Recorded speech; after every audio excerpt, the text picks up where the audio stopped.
Guys, it's so good to see you again today. I'm Ava. I'm Caden, and this month we're talking about road rules. That's right. Road rules are there to keep us all safe. When we follow the rules, we show others that we respect and value them, as well as ourselves. Yep, we ride with respect. And when we respect and value others, we are actually following God's example. You know, God values us so much. He didn't just give us rules, He gave us His Son, Jesus. And He gave us the Bible, so we can learn more about Him. In the Bible, in a book written by Dr. Luke, it says, "Do unto others as you would want them to do to you." Luke wrote down lots of things that Jesus taught so that they could be shared with us. That's amazing, isn't it? Luke cared so much for others that he took the time to write down things that Jesus taught so that thousands of years later we can learn such important lessons. Yes, He treated us how we would want to be treated. Such a good lesson to learn. Let's go over to Story Lab now to find out more. Welcome to Story Lab. This week, we're talking about respect while we take a look at the story of someone who needed help in a big way.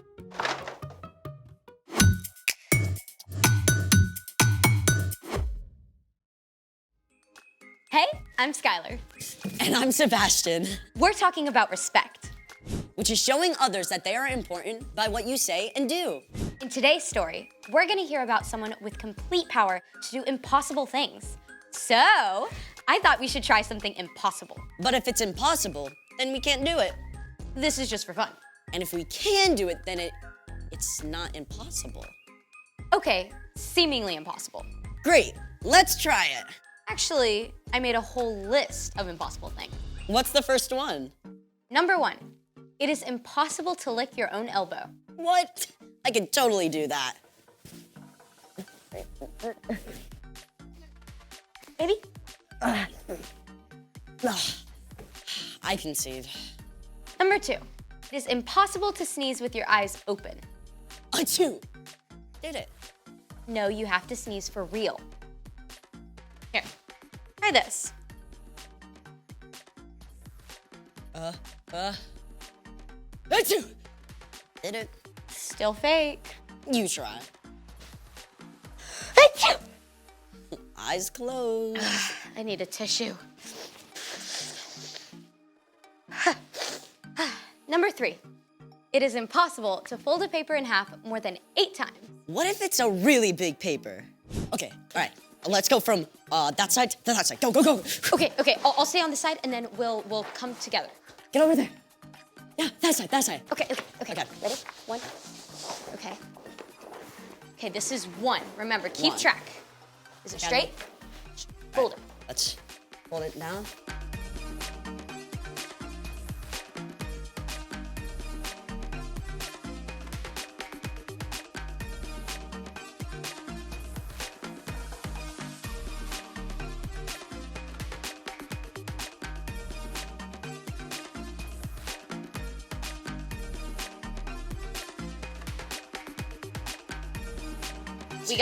We got 5. Okay.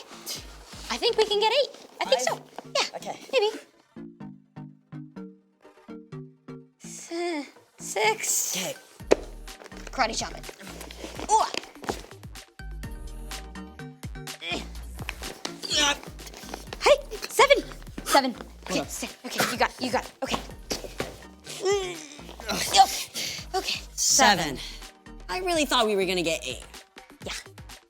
Number 4. Wait, I got one. Number 4, it's impossible to eat just one potato chip.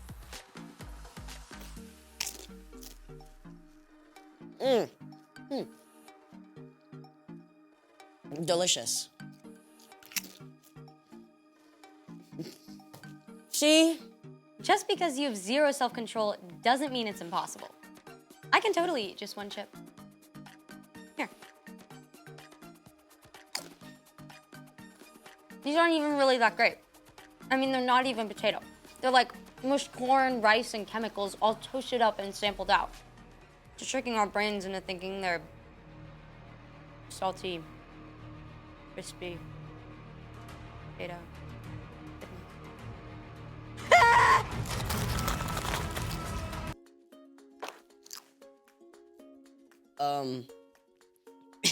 Is that all?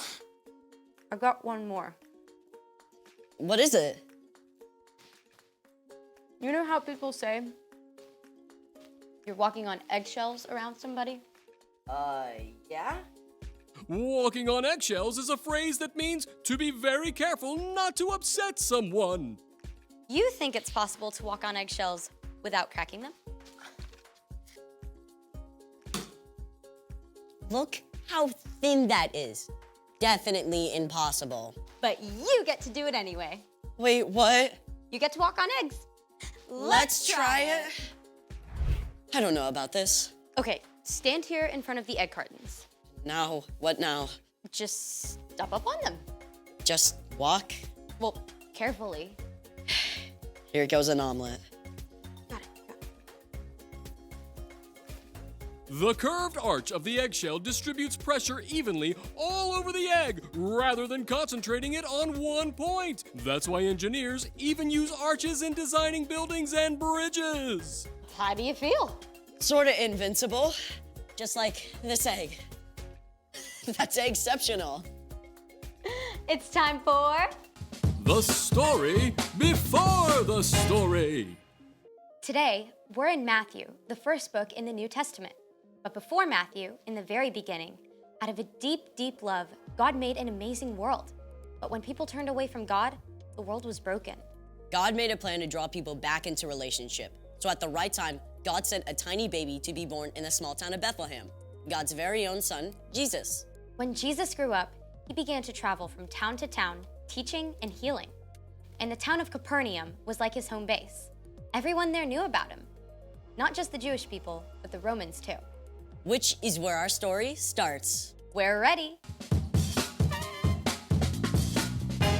Hey everyone, I'm Erica. Hey, Erica. Now, one of those Romans who knew about Jesus was a Roman centurion.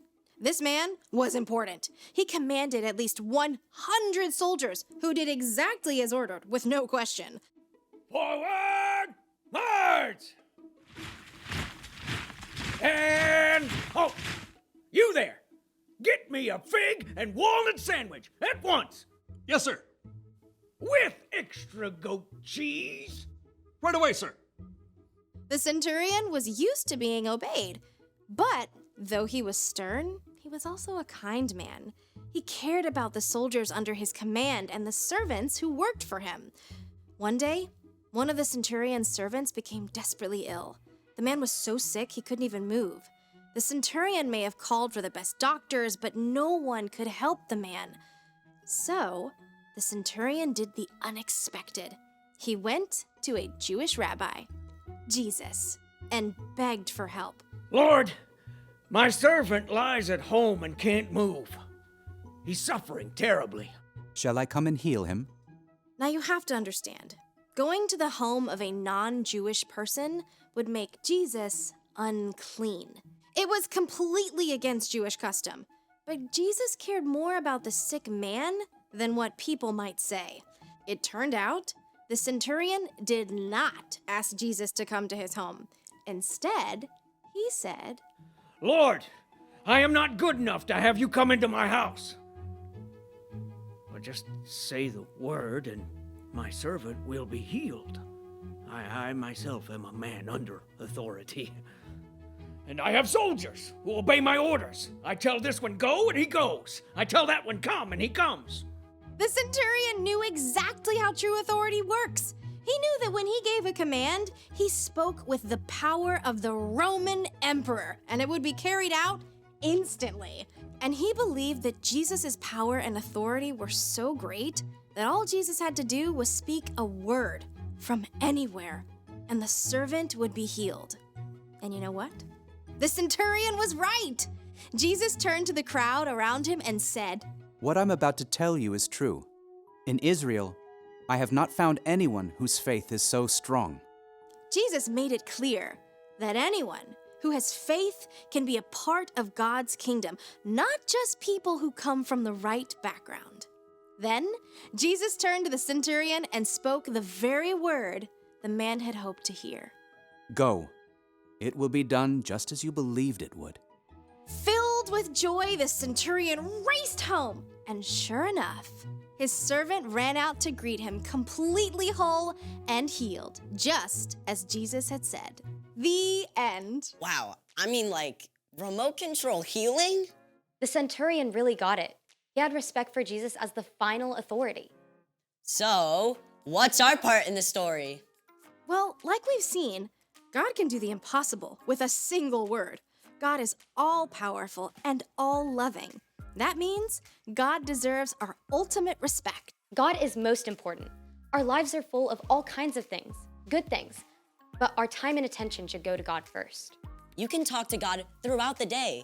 In the morning when you get up, Or when you're waiting for the bus or in the car, Or when you're at the lunch table or at dinner with your family. right before you're about to go to bed.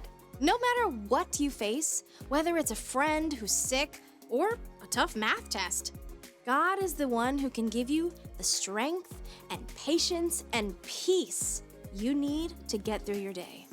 when you make a habit of putting God first, you can do anything. I think you got it. I'll see y'all next time. Bye, Erica. So here's the thing. Remember, God is most important. Okay, I want to do the egg thing. Hey, don't you need to take off your shoes?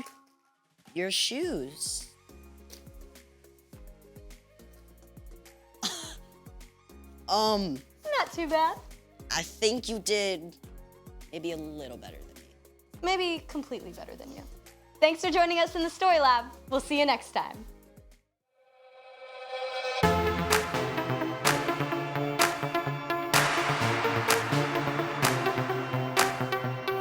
Show me how to love like you, treating others the way you do. Kindness in my thoughts and words, respect my neighbor, putting others first. Jesus, I thank you. I just wanna sing.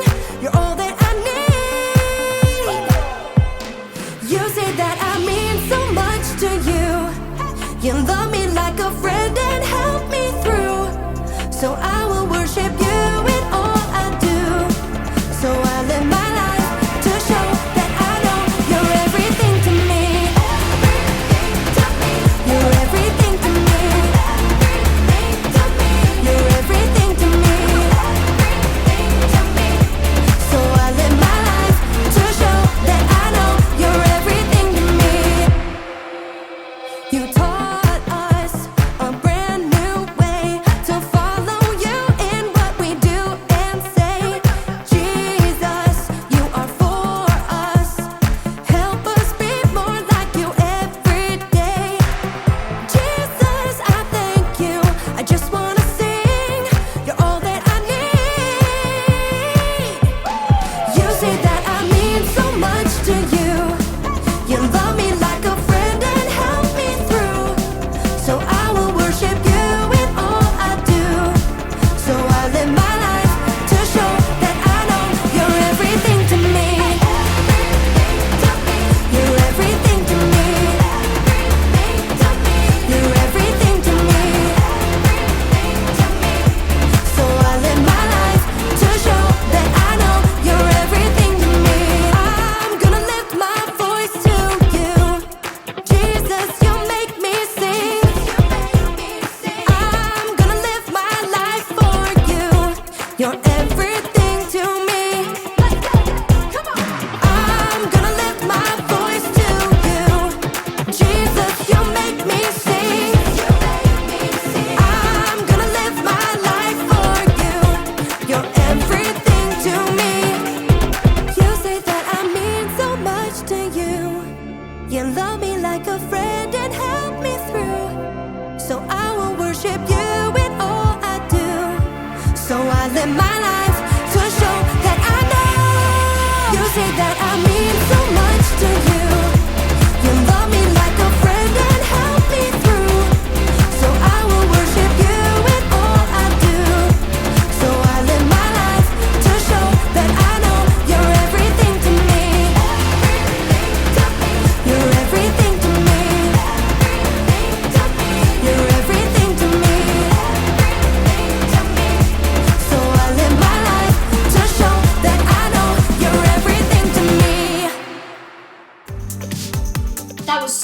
episode. We hope you enjoyed Story Lab and the worship song too. Do join us again next week for more fab stories, either online from 9:30am or on-site at the Free Church Hall in Letchworth from 10:15am. Have a great week, and remember, you were born to shine. Bye!